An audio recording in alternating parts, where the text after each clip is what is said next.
2024 లేదా 25లో డిగ్రీ లేదా బీటెక్ చదివారా? సాఫ్ట్‌వేర్ జాబ్ కోసం ఎదురు చూస్తున్నారా? అయితే కోడ్ జ్ఞాన్ 100 డేస్ కోర్సులో చేరండి. జాబ్ సాధించండి. నమస్కారం, వెల్కమ్ టు సుమన్ టీవీ. నేను మీ యాంకర్ సిరి. మామ ఆస్తిలో అల్లుడికి హక్కు ఉంటుందా? ఉంటే ఏ ఏ సందర్భాల్లో హక్కు అన్నది తనకి వర్తిస్తుందంటారు? దీని గురించి చట్టాలు ఏం చెప్తున్నాయి?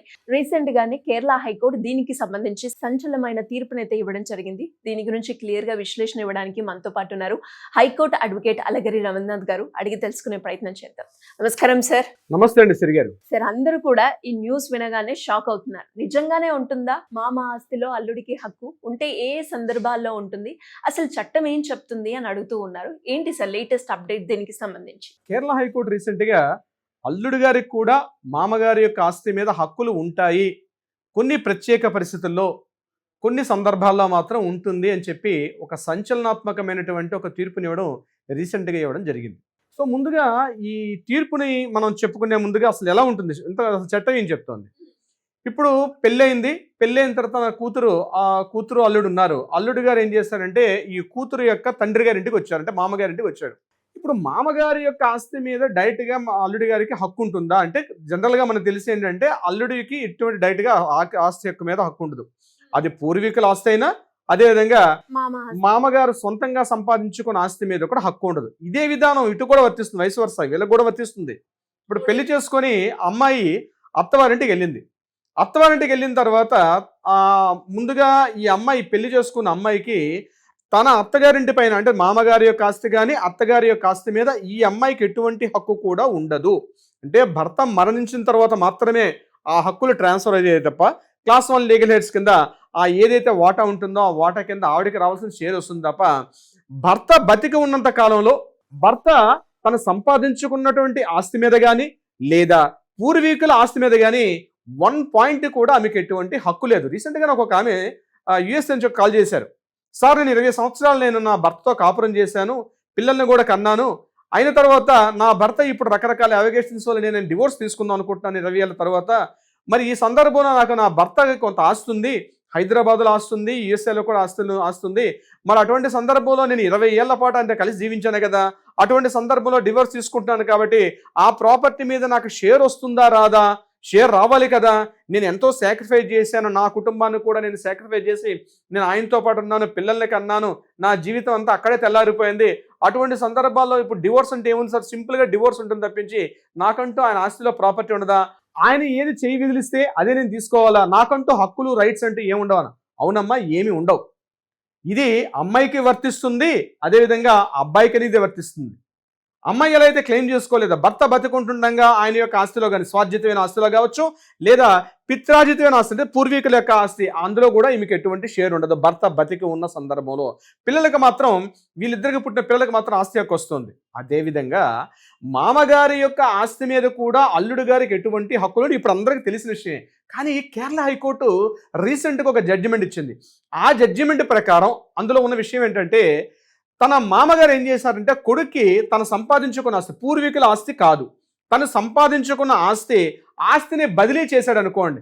అంటే తన ఇష్టపూర్వకంగా తన ఆస్తి అల్లుడి గారికి ఇచ్చాడు అనుకోండి, ఆ ఆస్తి మీద మాత్రం తప్పనిసరిగా అల్లుడికి హక్కులు ఉంటాయి. ఇష్టపూర్వకంగా అంటే ఏంటి, ఒక సేల్ డీడ్ కానీ గిఫ్ట్ డీడ్ కానీ ఇచ్చేశాడు అనుకోండి, అటువంటి సందర్భాల్లో మాత్రం అల్లుడికి దాని మీద ఆస్తి మీద పూర్తి హక్కులు ఉంటాయి.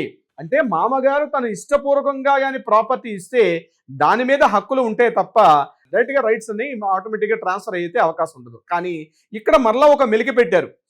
ఏదైనా సందర్భంలో అల్లుడు గారు కానీ ఒకళ్ళు గిఫ్ట్ డీడ్ చేసిన తర్వాత అల్లుడు గారు కానీ సరైన సందర్భంలో తన కొడుకులు లేరు, ఇద్దరు అమ్మాయిలు ఉన్నారు కాబట్టి అల్లుడు గారికి అరే నేను ఇష్టంగా ఈ ఆస్తి ఇస్తున్నా అని చెప్పాడు. కానీ తన చివరి సమయంలో కానీ లేదా తనకేదో ఇబ్బంది కలిగిన పరిస్థితుల్లో అల్లుడు గారు ఇబ్బంది పెడుతున్నారు అని తెలిసిన సందర్భంలో మరలా ఆ ప్రాపర్టీని వెనక్కి తీసుకునే వెసులుబాటు కూడా కల్పించడం జరిగింది కేరళ హైకోర్టు ఇచ్చినటువంటి ఈ జడ్జిమెంట్ ద్వారా.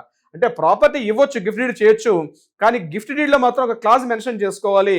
నన్ను నా చివరి అవసాన దశలో తన యొక్క ఓల్డ్ ఏజ్లో తనను సరిగ్గా చూసుకోవట్లేదనో, అంటే ఇక్కడ ఏజ్ ఒకటే ఇర్రెస్పెక్టివ్ అనే కాదు, ఏదైనా నచ్చకపోతే మరలా ఆ ప్రాపర్టీని వెనక్కి తీసుకునే వెసులుబాటు కూడా కోర్టు ఇవ్వడం జరిగింది. అంటే ఇవ్వకూడదా అంటే ఇవ్వచ్చు. ఎలా ఇవ్వచ్చు?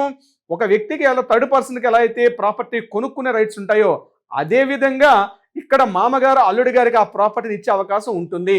అంతేగాని ఖచ్చితంగా నాకు రైట్ ఉంది కాబట్టి నాకు ఇవ్వాల్సిందే అని చెప్పి హక్కు మాత్రం మా అల్లుడి గారికి మాత్రం ఎట్టి పరిస్థితుల్లో కూడా లేదు. అంటే మామగారు అంటే అది ఎన్ని, ఒక చిన్న హౌస్ అయినా, ఒక ఫ్లాట్ అయినా, ఒక ప్లాట్ అయినా, 100 కోట్ల ఆస్తి అయినా, ఏదైనా తను పని చేస్తే తన ఇంట్లో ఉండి తను వర్క్ చేసుకోవచ్చు తప్పించి మామగారి ఆస్తి మీద అల్లుడి గారికి ఎటువంటి రైట్ ఉండదు. అదేవిధంగా అమ్మాయికి కూడా సేమ్ ఇదే వర్తిస్తుంది. అమ్మాయికి కూడా తన ఎలా అయితే ఆ ఇంట్లో ఉండడం కేవలం భర్త ఉన్నంత కాలం మాత్రం ఉండదు. మరి ఇక్కడ మామగారి యొక్క ఆస్తి భార్య మరణించిన తర్వాత షేర్ వస్తుందంటే భార్య మరణించిన తర్వాత కూడా షేర్ రాదు. ఇది గుర్తుపెట్టుకోవాలి. ఇక్కడ అమ్మాయికి మాత్రం వర్తిస్తుంది. ఇక్కడ మా అల్లుడికి మాత్రం భార్య మరణించిన తర్వాత అల్లుడి గారికి కూడా షేర్ మాత్రం 80% రాదు. పిల్లలకు మాత్రం తన అమ్మగారి ఆస్తి కాబట్టి పిల్లలకు వచ్చే అవకాశం ఉంటుంది. ఇక్కడ మాత్రం అమ్మాయికి మాత్రం తప్పనిసరిగా తన భర్త మరణించిన తర్వాత తనకు మాత్రం లీగల్ షేర్ వస్తుంది. పెళ్లి టైంలో ఇచ్చినటువంటి స్త్రీధనం అదంతా కూడా అకౌంట్లోకి రాదు. పెళ్ళైన తర్వాత ఇక్కడ అమ్మాయికి మాత్రం భర్త మరణాంతరం మాత్రమే వచ్చే హక్కు ఉంటుంది. ఇక్కడ అల్లుడి గారు మామగారు చనిపోయిన తర్వాత కూడా ఆ ప్రాపర్టీ మీద వచ్చే హక్కు మాత్రం ఎటువంటి తనకి ఏ రకంగా చెందలేదు. లేదా కొన్ని ప్రత్యేక పరిస్థితుల్లో మాత్రమే అల్లుడి గారికి వస్తుంది. వీలైతే మనం దాని మీద ఒక ప్రత్యేక వీడియో చేసే ప్రయత్నం చేద్దాం. కింద కామెంట్ బాక్స్లో మనం చూస్తున్నటువంటి ఆడియన్స్ ఎవరుతున్నారో దీని మీద ఏదైనా డౌట్స్ ఉన్నాయి, ఖచ్చితంగా సార్ మీ డౌట్తో మేము సఫర్ అవుతున్నాం, మాకు ఏదైనా ఒక సలహా చెప్పమంటే తప్పనిసరిగా దాని మీద వీలైతే మనం ఒక ప్రత్యేక వీడియో కూడా చేసే ప్రయత్నం చేద్దాం. సిరి గారు. డెఫినెట్గా సార్. మీరు అన్నట్టుగానే అంటే ఆస్తికి సంబంధించి రకరకాల ఇష్యూస్ అయితే జరుగుతూ ఉంటాయి. చాలా మందికి వాటికి రిలేటెడ్గా లీగల్ పరంగా ముందుకు వెళ్ళాలి అంటే అవేర్నెస్ అనేది చాలా తక్కువగా ఉంటుంది. అలాంటి వాళ్ళు ఎవరైనా కూడా లీగల్ పరంగా మాకు మీ సలహా కావాలి అనుకునే వాళ్ళు ఏ రకంగా మిమ్మల్ని అప్రోచ్ అయ్యే ఛాన్స్ ఉందంట? తప్పనిసరిగా సిరిగా దీనికి సంబంధించి ఎవరికైనా ఏదైనా సలహా సంప్రదింపులు కావాలంటే ఇమ్మీడియట్గా మీ ఫోన్ తీసుకోండి, కింద స్క్రోల్ అవుతుంది, ఏమైనా కాంటాక్ట్ చేయండి. లీగల్ టీం మీకు ఎప్పుడు అందుబాటులో ఉంటారు, మీకు కావాల్సిన సలహా సంప్రదింపులు ఇచ్చే ప్రయత్నం చేస్తారు. అది కాకుండా ఏదైనా కోర్టులో వివాదం ఉన్నాయి, పరిష్కారం కాని దిశలో ఉంటే కూడా తప్పనిసరిగా ఒక పరిష్కారం చూపించే ప్రయత్నం చేస్తారు మన legal team. Siri garu. Thank you sir. Thank you so much. Thank you so much అండి సిరి గారు.